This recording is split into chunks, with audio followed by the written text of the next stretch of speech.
Shalom, puji Tuhan. Hari ini kembali kita akan mendengar firman Tuhan yang akan memberikan kemenangan. Tema kali ini kita akan belajar tentang ketaatan. Mengapa kita harus belajar taat? Dan kepada siapa kita harus taat? Dan kita harus memahami apa arti dari kata taat. Kita akan jawab pertanyaan ini satu persatu. Saudaraku, kata taat jika dibaca dari belakang pun tetap sama, yaitu taat. Dan arti taat itu adalah tunduk. Bahasa Inggris dari kata taat ini yaitu obey, yang mengandung makna yaitu mengikuti atau menuruti keinginan atau perintah dari luar diri kita. Dengan kata lain, taat artinya tunduk, patuh saat kita mendapat perintah atau larangan untuk dihindari. Kemudian kepada siapa kita harus taat? Kepada Tuhan tentunya. Mengapa? Alasan yang pertama, karena kita adalah ciptaannya, bukan pencipta. Efesus 2 ayat 10 mengatakan, karena kita ini buatan Allah, diciptakan dalam Kristus Yesus untuk melakukan pekerjaan baik yang dipersiapkan Allah sebelumnya. Ia mau supaya kita hidup di dalamnya. Jadi ayat ini jelas memberikan pengertian bagi kita bahwa Dia Tuhan mau supaya kita hidup dalam rencana dan karyanya yang besar. Itu alasan yang pertama. Alasan yang kedua, mengapa kita harus taat kepada Tuhan? Karena Dia Tuhan berdaulat atas hidup kita. Dia yang mengatur hidup kita dan pasti yang terbaik bagi kita. Bapak saudaraku yang dikasihi oleh Tuhan, Tuhan sendiri memberikan teladan bagi kita, yaitu dalam Filipi pasal 2 ayat 8 mengatakan, dan dalam keadaan sebagai manusia, Ia telah merendahkan dirinya dan taat sampai mati, bahkan sampai mati di kayu salib. Ini merupakan karya terbesar dalam hidup manusia yang Tuhan rancangkan bagi kita umatnya, yaitu karya penebusan dan keselamatan. Jadi sampai di sini kita bisa memahami mengapa kita harus belajar taat. Bapak Ibu saudara yang dikasihi oleh Tuhan, kita tahu bahwa pada dasarnya manusia hidup dalam ketidaktaatan. Mereka hidup menuruti pengertiannya sendiri.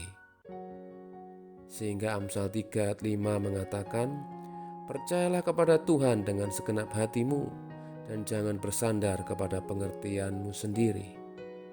Hal ini mengingatkan kita pada masa-masa ini, di masa pandemi, banyak orang-orang yang hidupnya menurut pengertiannya sendiri.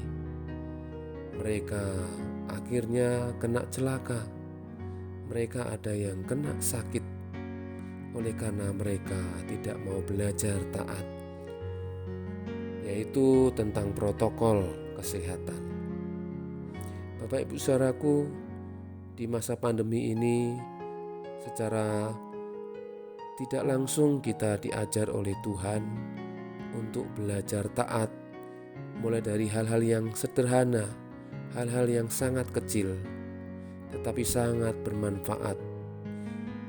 Oleh sebab itu, kita sebagai umat Tuhan, kita harus semakin memahami, belajar taat dari hal-hal yang sangat kecil, yang mudah untuk kita lakukan.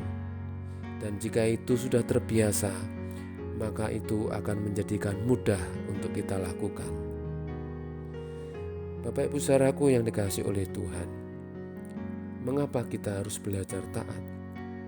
Yang pertama kita akan lihat 1 Petrus 1 ayat 18-19 mengatakan, sebab kamu tahu bahwa kamu telah ditebus dan dari cara hidupmu yang sia-sia yang kamu warisi dari nenek moyangmu, itu bukan dengan barang yang fana, bukan pula dengan perak atau emas, melainkan dengan darah yang mahal, yaitu darah Kristus yang sama seperti darah anak domba yang tak bernoda dan tak bercacat.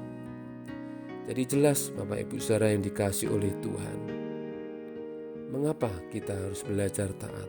Karena kita sudah ditebus bukan dengan emas atau perak, tapi oleh karena darah yang mahal, yaitu darah Kristus. Kristus sudah memberikan teladan bagi kita bagaimana Dia taat, bahkan taat sampai mati di kayu salib. Demikian juga kita sebagai pengikut Kristus, bagaimana kita bisa mengikuti teladannya, sejauh mana kita mau belajar taat kepada Tuhan. Itu poin yang pertama. Poin yang kedua, mengapa kita harus belajar taat? 1 Petrus 1 ayat 23 mengatakan, karena kamu telah dilahirkan kembali, bukan dari benih yang fana, tetapi dari benih yang tidak fana, oleh firman Allah yang hidup dan yang kekal. Jadi mengapa kita harus belajar taat?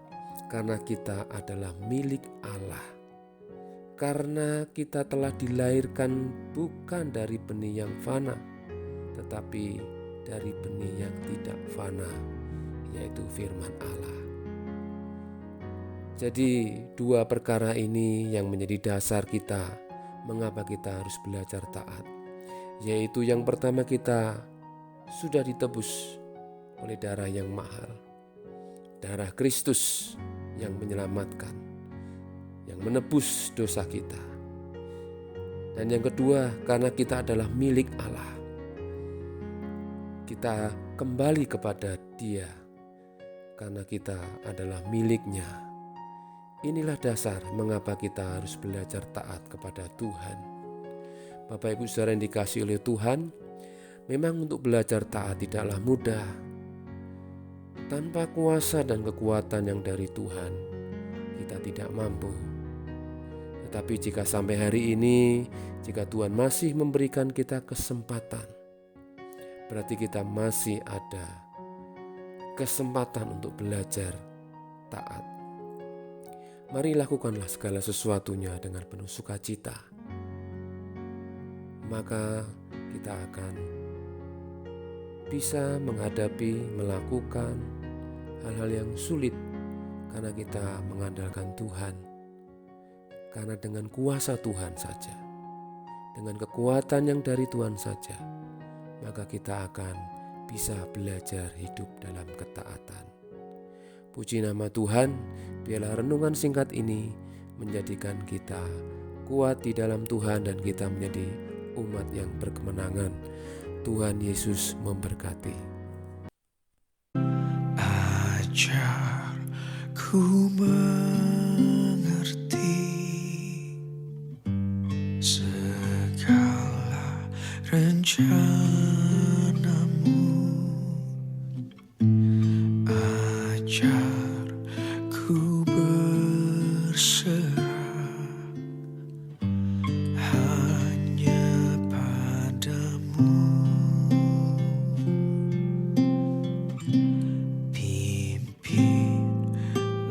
jalanku dalam terang firman.